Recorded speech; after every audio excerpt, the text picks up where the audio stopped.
Un amen vitaminé. Un amen vitaminé. Amen. Amen. Je vais partager avec vous quelques paroles que le Seigneur m'a mises à cœur. Pas forcément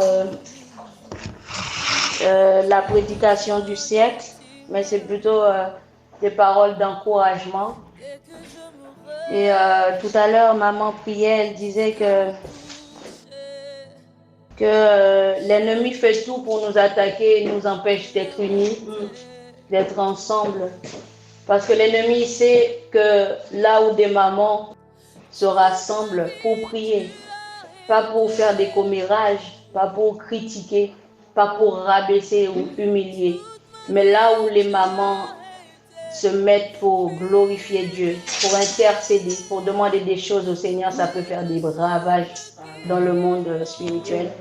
Donc l'ennemi est contre ça. Mais une chose qui est sûre, c'est que nous ne devons pas baisser les bras. Et je bénis Dieu, lorsque maman Guylaine est arrivée, elle a dit, là où 2 ou 3 sont réunis. Et maman Maggie est arrivée un peu plus tard, elle a continué sur la même lancée. Que là où 2 ou 3 sont assemblés dans le nom de Jésus, il est au milieu de nous. Donc dès le départ aussi, je me souviens avec maman Maggie, ça n'a jamais été facile de se réunir à grand nombre. Mais c'était cette parole à chaque fois qu'on répétait. On disait, même si c'est toi seul qui viens, maman, il faut prier. Si c'est nous 2, prions. Si c'est à toi, 4, 5, prions. Parce que la parole de Dieu ne ment pas. La parole, s'il a dit ça, c'est qu'il sait que ce ne sera jamais facile que le nombre vienne. Mais il y aura toujours des exceptions. Il y aura toujours quelqu'un qui va se dire, non, je dois être là. Et ce soir, vous êtes là pour cela.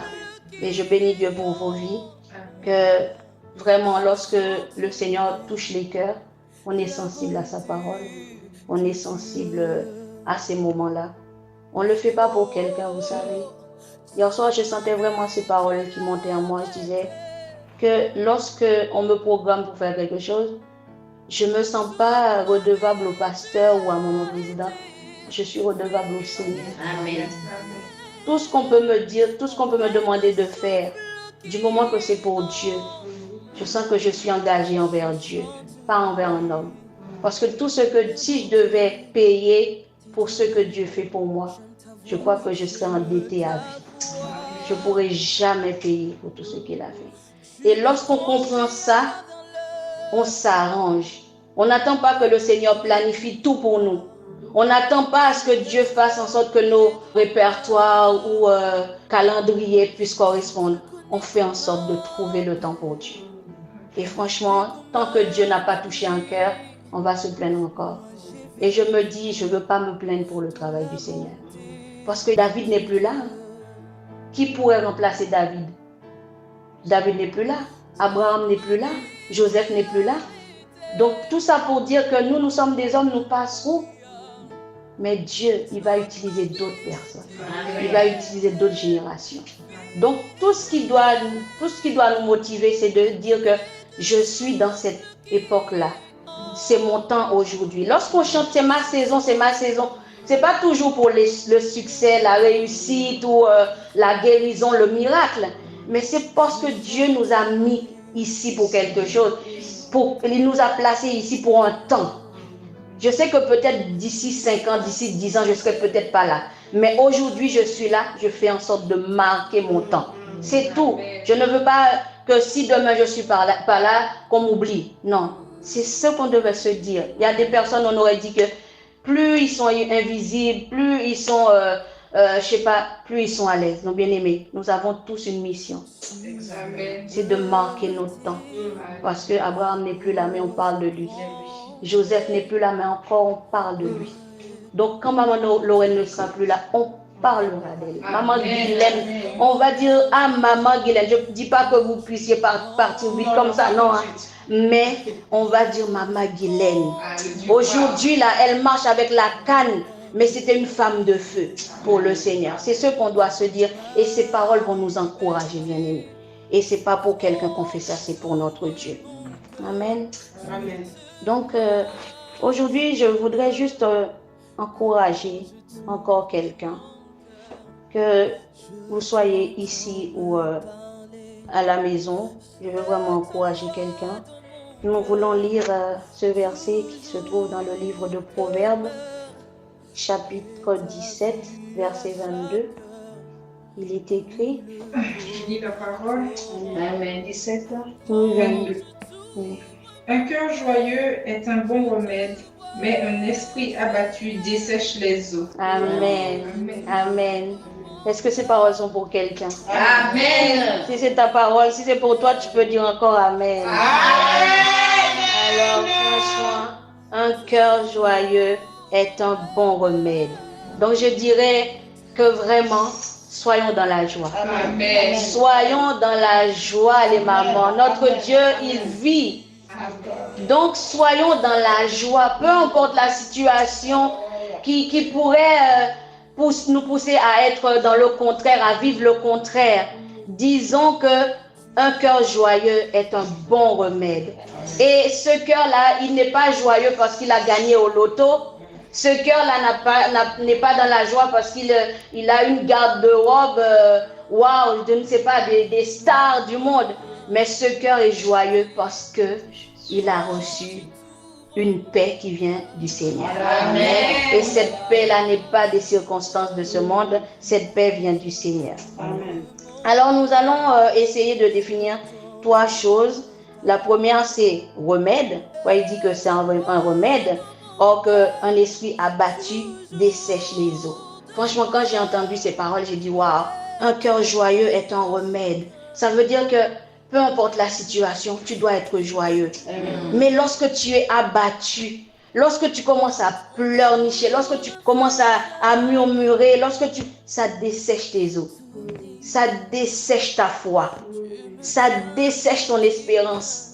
Ça dessèche tout ce que tu pouvais imaginer. Tu commences à perdre goût à tout. Donc ça te dessèche. Donc vraiment, j'ai compris lorsque il est dit que la parole de Dieu est notre force. Amen. Nous avons besoin, mais lorsque nous sommes au plus bas, la parole de Dieu vient nous relever. Amen. Seulement un petit verset, un cœur joyeux, ça nous redonne la force. Wow. Où est-ce qu'on peut encore puiser la force si ce n'est que dans la parole de Dieu? Moi, je confesse ce soir que vraiment, la parole de Dieu est notre force et la joie de l'Éternel est notre force. Alors, la première, c'est le remède. Deuxième, c'est épreuve. Et troisième chose, nous allons terminer par là, c'est la joie. Alors, un remède. Un remède, par définition, on dit que c'est une substance employée au traitement d'une maladie. Alors, on peut prescrire, on peut administrer pendant... le remède est un nom masculin.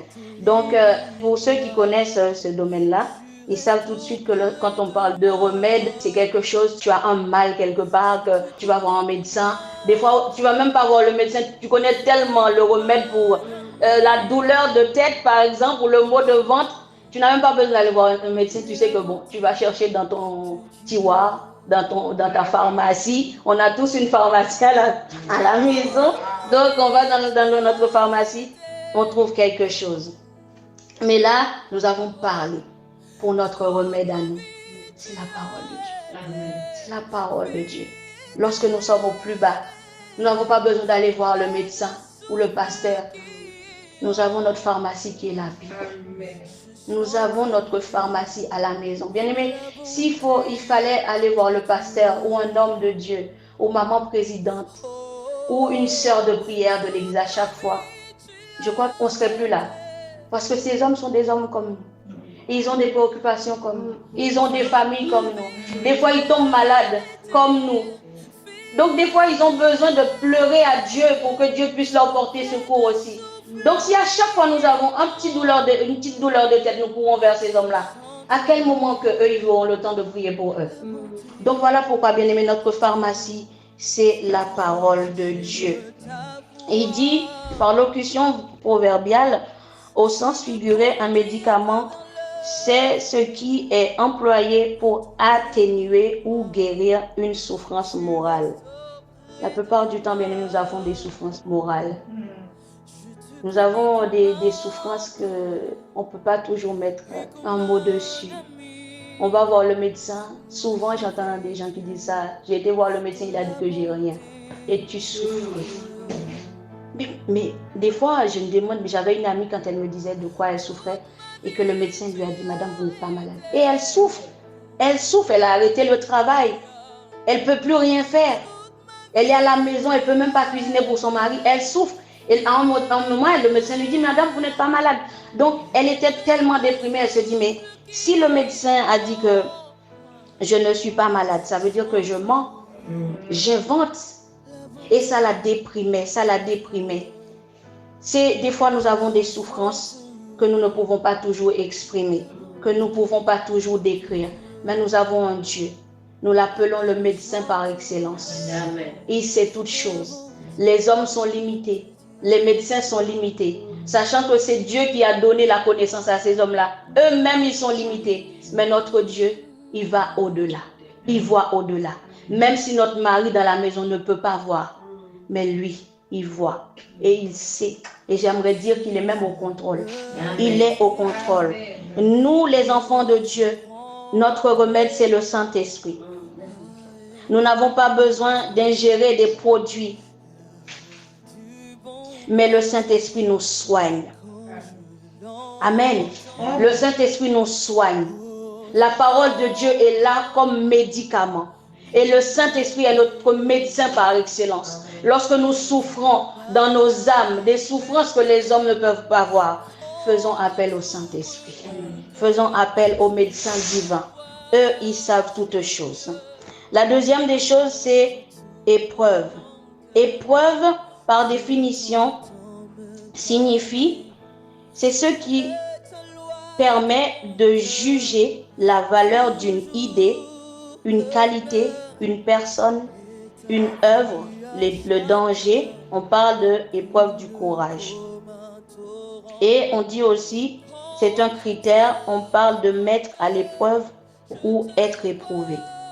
Donc tout ça pour dire que les épreuves, c'est pas toujours négatif. Les épreuves, c'est pas toujours négatif. Aujourd'hui, dès qu'on parle d'épreuves, on voit le côté négatif. Or que là, même par définition, on dit c'est quelque chose qui permet de juger une idée. Par exemple, maman Maggie va apporter une idée. On va commencer à voir qu'est-ce qu'on peut prendre, qu'est-ce qu'on peut garder, qu'est-ce qu'on peut enlever. Ça nous permet de trouver, de juger une qualité, de voir le bon côté d'une personne et tout ça. On parle d'épreuve du courage, on parle de mettre à l'épreuve ou être éprouvé. Mais la définition que j'ai bien aimée, pour nous qui sommes enfants de Dieu, épreuve pour nous, c'est juste un moment difficile dans nos vies tout simplement. Les épreuves pour nous, c'est quelque chose qui va durer seulement un petit instant. On sera peut-être impatient de sortir de là. On sera peut-être dans tous nos états. On va peut-être frapper à des portes qu'il ne fallait même pas. Mais ce qu'il faut retenir, c'est que les épreuves ne sont là que pour un petit temps. Les épreuves ne peuvent pas durer une éternité. Amen. Les épreuves ne vont pas durer une éternité, mais pour nous, c'est un petit temps. Retenons que les épreuves n'épargnent pas les chrétiens. Là, je sens que ça commence à parler. Les épreuves n'épargnent pas les chrétiens. Ça veut dire que ce n'est pas parce que tu es chrétien ou enfant de Dieu que tu ne vas pas être dans les épreuves. Non. Détrompe-toi. Amen. Amen. Détrompe-toi. Ce n'est pas parce que tu es enfant de Dieu que tu n'auras pas de problème. Non. Ce n'est pas parce que tu es chrétien que tu ne tomberas pas malade ou que tes enfants ne vont pas tomber malades. Non. Hein? Ce n'est pas parce que tu es chrétien qu'on ne va pas t'accuser des choses que tu n'as même pas faites, que tu n'as même pas commises. Amen. Ce n'est pas parce que tu pries beaucoup que ces choses-là ne vont pas t'arriver. Au contraire, bien-aimé. Au contraire, c'est parce que tu es enfant de Dieu que tu connaîtras des épreuves. Amen. C'est parce que tu es enfant de Dieu que tu connaîtras des épreuves. C'est parce que tu es enfant de Dieu que tu connaîtras des malheurs. C'est parce que tu es enfant de Dieu que l'ennemi va faire tout pour t'arrêter. C'est parce que tu es enfant de Dieu que l'ennemi va tout faire pour te bloquer. Mais tu dois savoir que tu as un Dieu puissant qui ne t'abandonnera jamais dans les épreuves. Amen. Tu dois savoir que tu as un Dieu puissant qui ne t'abandonnera jamais dans les épreuves. Écoutons ce que la Bible dit dans le livre de Job, chapitre 19, verset 25. Tout le monde connaît ce verset-là. Aïe, aïe, aïe. Tu sais, tu veux la voir. Mais je connais pas au cœur. Amen. Mais c'est notre pharmacie. C'est notre pharmacie. On doit savoir ce qu'il y a dedans. Quel médicament qu'il y a là-dedans. Sœur Marie, tu peux lire si tu le trouves, s'il te plaît.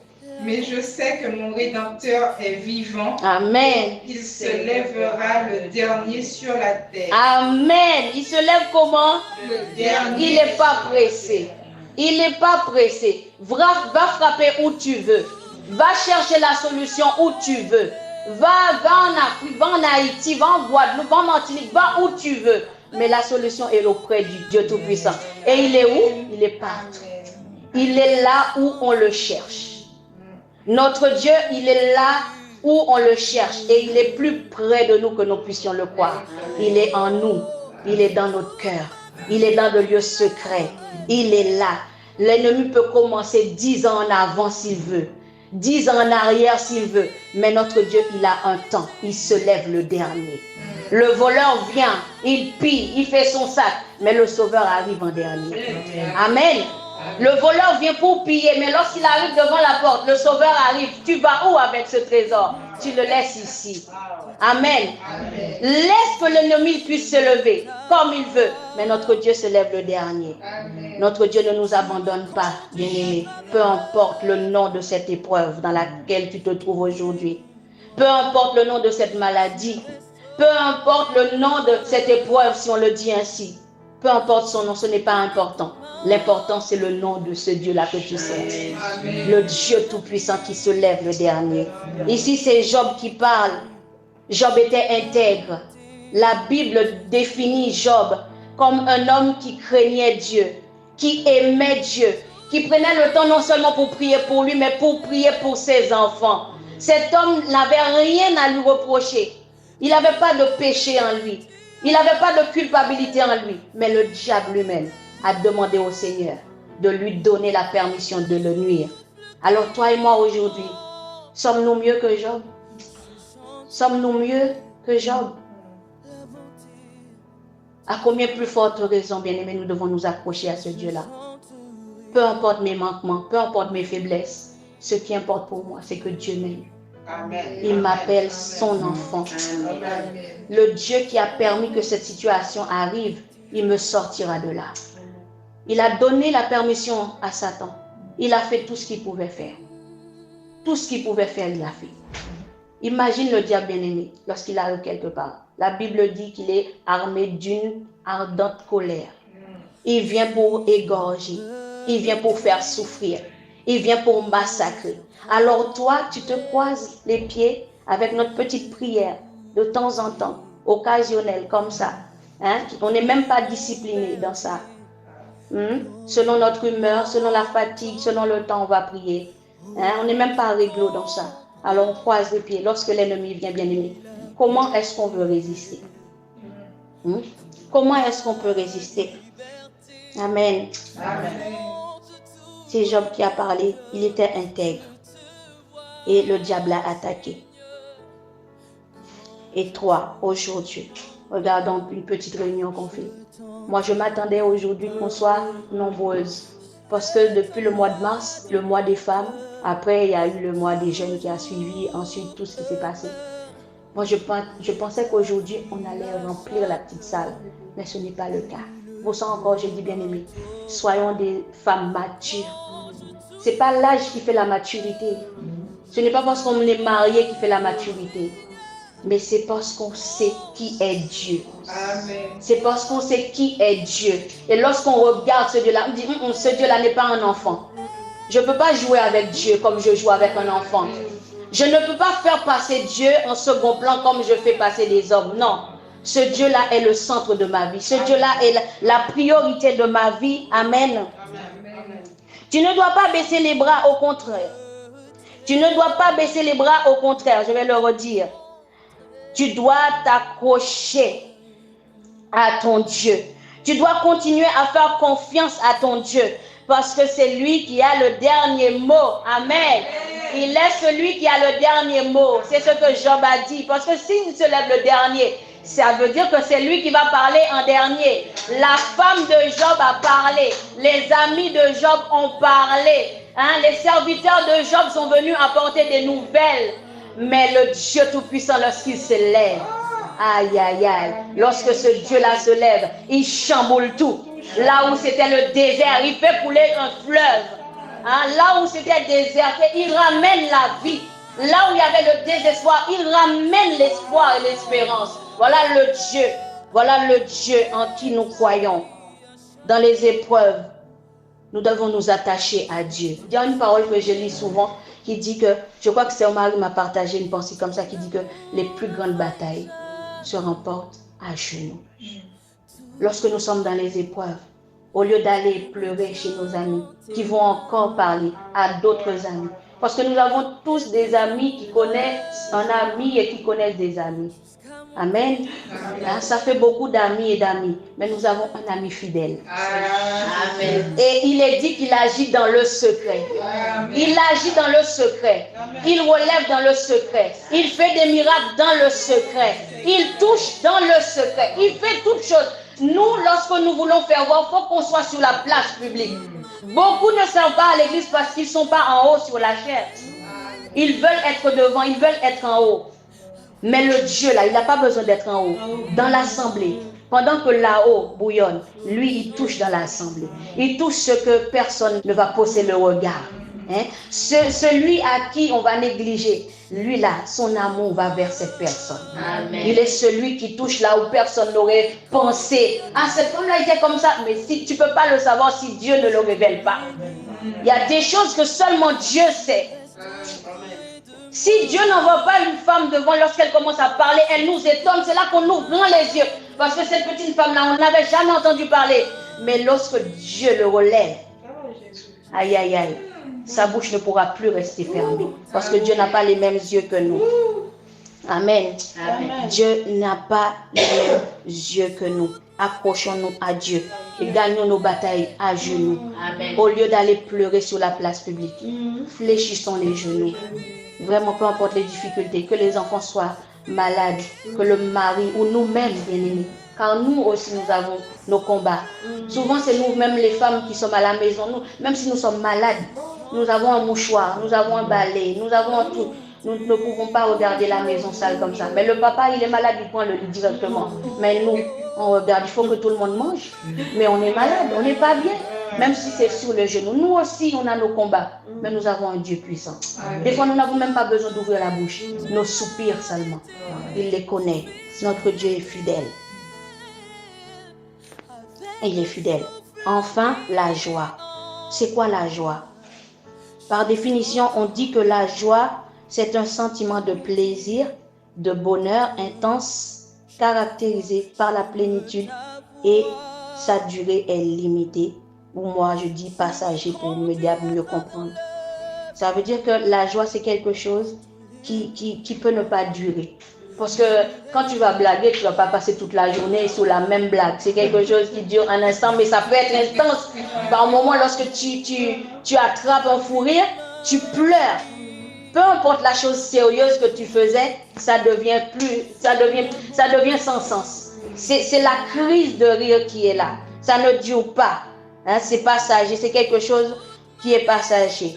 On parle de grande joie, ou on parle aussi d'être fou de joie. Parfois on voit quelqu'un, on dit cette femme, c'est une femme qui est fou, folle de joie. Elle est folle de joie, il est fou de joie. On exprime quelque chose. Mais moi j'aime toujours trouver des définitions. Quand on dit que cette joie, elle ne dure pas. Mais cette joie-là, c'est selon le monde. Amen. Cette joie intense qui est exprimée par quelque chose qui nous remplit sur le coup et après un instant qui n'est plus là, ça c'est la joie de ce monde. Mais pour nous qui sommes enfants de Dieu, nous avons notre définition. Amen. La joie de l'Éternel est avec nous, c'est notre force. Amen. Nous sommes constamment au combat, mais dans la joie. Nous sommes constamment dans des épreuves, mais dans la joie. Nous sommes constamment éprouvés, attaqués, tout ce qu'on veut, mais on est dans la joie. Bien-aimé, que rien ne t'enlève la joie. Que rien ne t'enlève la joie. Dans le livre de Philippiens 4, verset 4, nous allons terminer là. Il est écrit, réjouissez-vous dans le Seigneur. Je le répète, réjouissez-vous. Est-ce que c'est ça que vous avez? Si quelqu'un l'a dit, elle peut le lire, parce que peut-être que c'est ma Bible qui me dit ça. C'est quoi? Philippiens 4, verset 4. Eh bien, ça dit pareil. Pareil. Réjouissez-vous toujours dans le Seigneur. Je le répète, réjouissez-vous. Amen. Donc, ce n'est pas ma Bible seulement qui dit ça. Nous devons nous réjouir, bien-aimés, dans le Seigneur. Pas dans les circonstances, mais dans le Seigneur. Parce que le Seigneur, il n'est pas circonstanciel. Il est éternel. Amen. Amen. Cette épreuve, c'est une circonstance qui va durer peu de temps. Cette maladie, c'est quelque chose qui ne va pas durer longtemps. Mais notre Dieu, il est éternel. Amen. Il est éternel. Et il nous dit que la joie que Dieu nous donne ne vient pas de ce monde, n'est pas dans les circonstances de ce monde. C'est-à-dire que je sois malade, je suis dans la joie. Que je n'ai pas d'enfant, je suis dans la joie. Peu importe les choses laides ou moches qui m'arrivent, je suis dans la joie et je me lève, je confesse cette joie aujourd'hui. Je ne me réjouis pas parce que j'ai gagné, mon compte en banque est rempli. Mais je me réjouis parce qu'il y a un Dieu qui a pris soin de moi jusqu'à aujourd'hui. Amen. Qui fait des projets de paix pour moi et non de malheur. Il y a quelqu'un qui fait des projets de malheur pour moi. Mais il y a un Dieu, il est au-dessus de tout ça. Amen. Amen. Il est dit que le malheur atteint souvent le juste, mais le Seigneur l'en délivre toujours. Alors nous faisons confiance à Dieu. Peu importe les circonstances, bien-aimés, réjouissons-nous toujours dans le Seigneur. Le diable va toujours faire en sorte que nous puissions nous plaindre. Il va toujours mettre une situation devant nous pour qu'on puisse dire à gauche ou à droite. C'est le doute. Mais nous devons être focalisés sur Dieu. Dire que ce Dieu-là, il ne peut jamais changer. Il ne peut avoir une nombre de variations en son nom. Il est le Dieu des temps et des circonstances, justement. Il contrôle ces choses-là. Lorsqu'il y avait la tempête, il était dans la barque. Et lorsque le calme est revenu, il était là. Aujourd'hui, tu es dans la tempête, reste là, reste dans la barque. Dieu est là. Il va finir par se lever et il parlera pour toi. Et lorsqu'il parle, c'est le calme, c'est l'apaisement, c'est la guérison, c'est l'exaucement, c'est l'élévation, c'est l'étonnement, c'est le témoignage. Lorsque notre Dieu se lève, c'est pour accomplir sa volonté. Alléluia. Notre Dieu ne ment pas. Sa parole pour moi et pour toi, c'est oui et amen. Amen. Peu importe la situation qui pourrait te décourager, lève-toi et confesse que mon Dieu est fidèle. Amen. Il est vivant. Et la joie, je dois garder ma joie. Parce que lorsque l'ennemi met des situations, une fois que j'ai perdu ma joie, je suis abattu. Or que nous avons dit au début, un esprit abattu dessèche les eaux, dessèche notre cœur, dessèche notre foi. Nous ne voulons que rien ne vienne nous assécher de notre ressource, qui est la parole de Dieu. Le Saint-Esprit est là pour faire vivre les choses. Ça peut s'épuiser parce que lorsque nous commençons à manger ou à avoir un récipient qui était rempli, petit à petit, ça peut se vider. Il peut manquer. Mais le Saint-Esprit est là pour remplir nos vies. À chaque fois que nous manquons, allons à la source. Parce que Dieu est notre source. Je voudrais juste qu'on puisse se lever et prier sur ces paroles. Que si tu te sentais faible, que tu puisses dire je suis forte. Amen. Si tu te sentais découragé, que tu puisses dire non, je n'abandonne rien. Mon Dieu est fidèle. Et si tu te sentais comme si tes yeux avaient un voile qui voulait te faire devenir aveugle, que tu ne vois que ça, que ce Goliath qui est devant toi, que cette maladie, que cette souffrance, que cette limitation. Mais aujourd'hui, dis que je peux voir ce que Dieu a fait Et je sais que je verrai encore d'autres choses qu'il va faire. Prions au nom de Jésus. Alléluia. Merci Seigneur pour ta parole. Tu es le même hier, aujourd'hui et éternellement. Et ta parole est la vérité. Ta parole est oui et amen. Tu n'es pas un homme pour mentir, ni un fils de l'homme pour te repentir. Les hommes font des promesses, mais ils oublient. Mais toi, d'éternité en éternité, tu te souviens. D'éternité en éternité, tu te souviens de nous. Et rien, ni les circonstances, ni les soucis de ce monde, n'enlève rien sur tes promesses pour moi. N'enlève rien dans la vie des femmes d'APR, des mamans d'APR. Ce que tu as dit, c'est oui et amen. Et nous le confessons. Oh, si j'étais faible en arrivant ici, je déclare que maintenant je suis fortifié par ta parole. Je suis fortifié par ta parole. Si je me sentais pauvre en esprit, oh Éternel, ta parole vient m'enrichir. Ta parole vient combler toute pauvreté en moi, pauvreté spirituelle. Ou peu importe sa forme, ta parole vient me combler. Ta parole vient me remplir de joie et d'espérance au nom de Jésus. Et si mes yeux avaient tendance à se fermer sur les choses que tu as opérées jusqu'ici, je me lève et je confesse que je ne suis plus dans l'aveuglement. Oh, tu es celui qui ouvre les yeux des aveugles, spirituellement ou même physiquement, Seigneur. Tu ouvres nos yeux et nous voyons des choses que tu as faites. Tu as fait hier, tu fais aujourd'hui.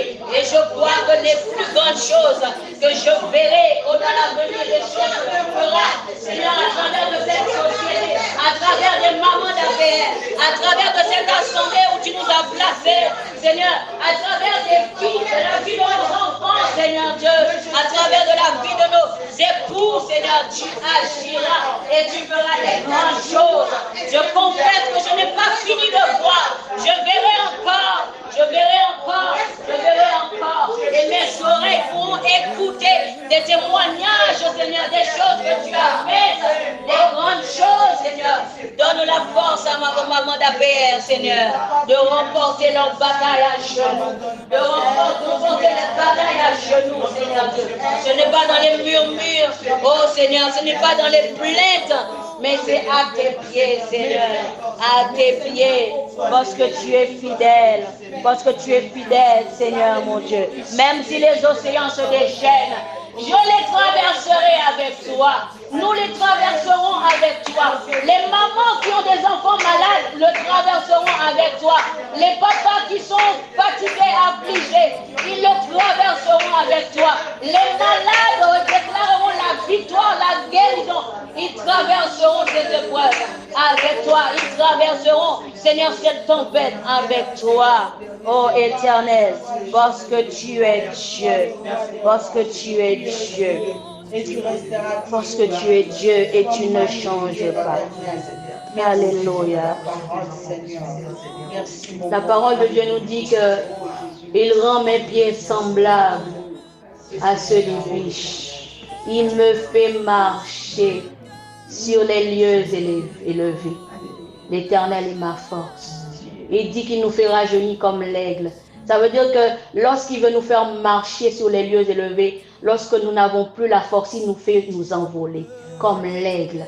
Je prie en ce lieu que peu importe ta force, lorsque toute la force va te laisser, mais que le Seigneur te donne la force de l'aigle, le voltige de l'aigle, que tu puisses regarder tes soucis d'en bas, que tu puisses te dire non, ton Dieu est dans les cieux.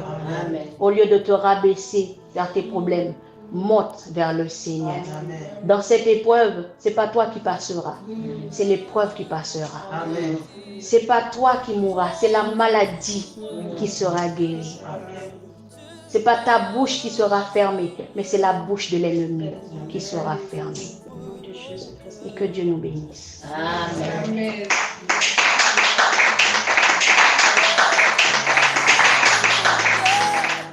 Toujours demeure et ta vie à chacun coule comme un torrent,